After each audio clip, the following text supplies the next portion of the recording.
right. I thought today was a good work day. We kind of went back to a little bit of a training camp type practice. Very limited, scout work. Just wanted to really focus on us. Had extended individual time. Did get a little bit more team. Good ones versus ones, twos versus twos. Still.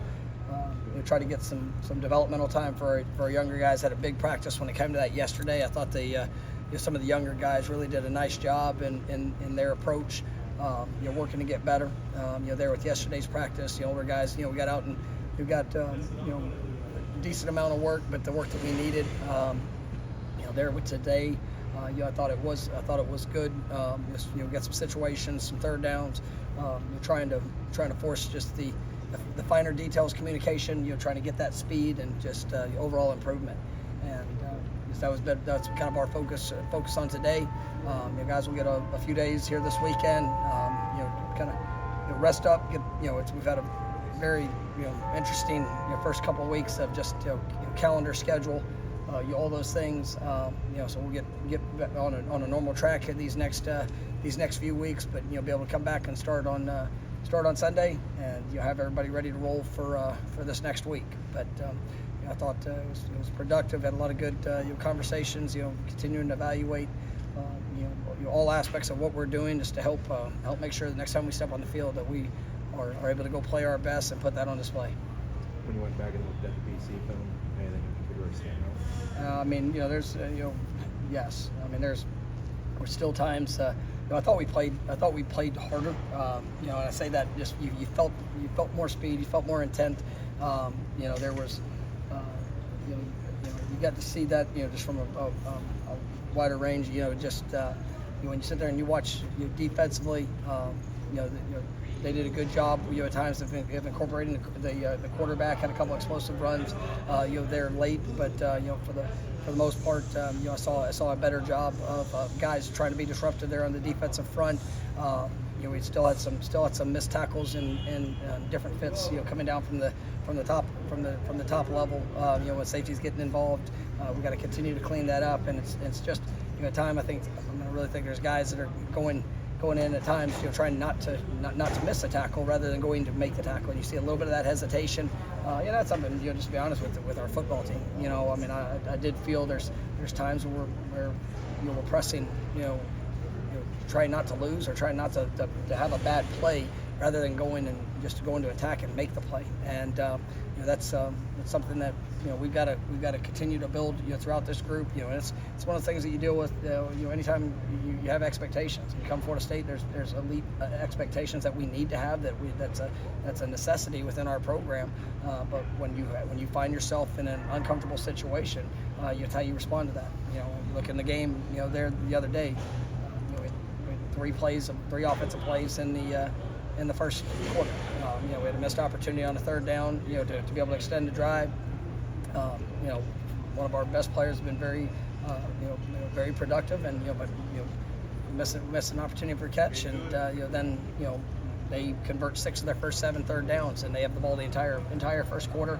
And then it's like you get out, and this is everybody. It's like you feel like you got to do something. You got to push in that moment. And if you start to press, if you start to you lose sight of the details, which I think that was one thing that was disappointing in the passing game. Is just there's times that we're the finer details of what we work and what we see in practice didn't show up in the game. And whether it's route depths, whether it's decision on routes of breaking in or out, that allowed a little inconsistency just in certain spots of the passing game.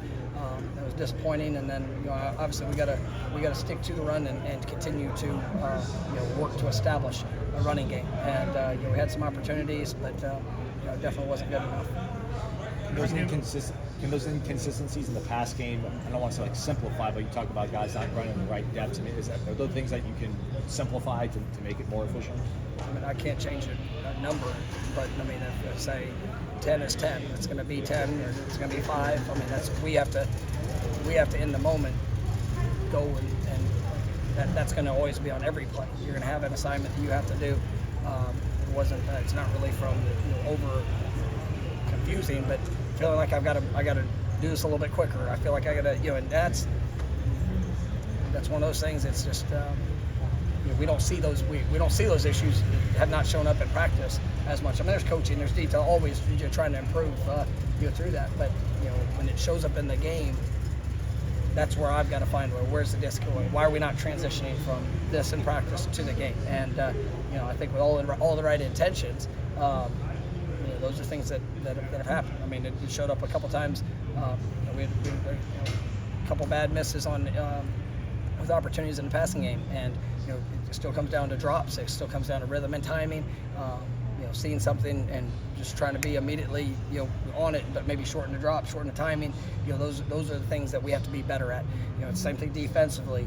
You get caught up seeing a flash, or hey, they just ran this play that that occurred, and then the next play maybe just a step wider in your fit because you want to try to be able to help on something else, which just creates a little bit more space. I mean, those are the details and the finer things that when you're playing, especially defensively, when you're playing a group that's has a running quarterback and a guy that's going to be incorporated that you have to account for. I mean, it's the finer details of space, and that's where we got to continue to improve. Obviously making sure that we're trusting our fundamentals, playing with pad level, and running through our landmarks in tackles, and we got to just continue to push and be better. But we got to stay away from pressing in those moments and just trust the fundamentals.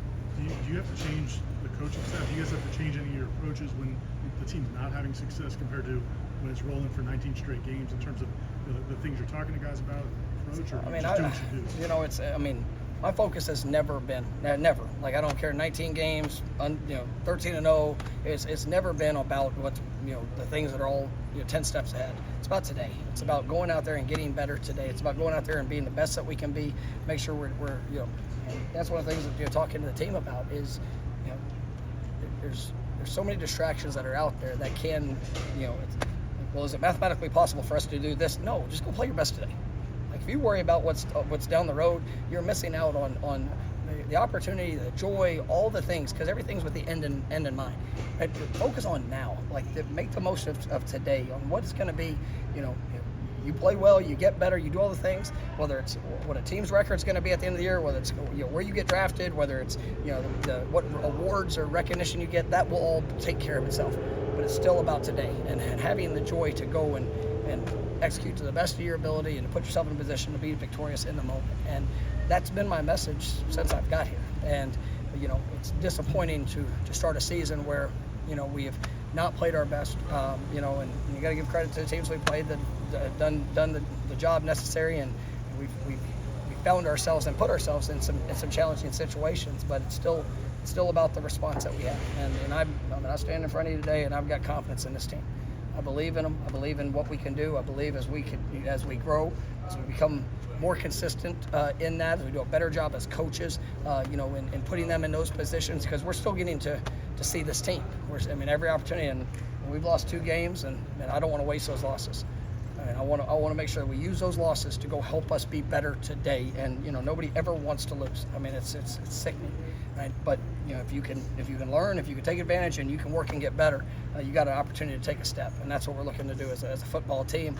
And that's been our message since the very first day I came here.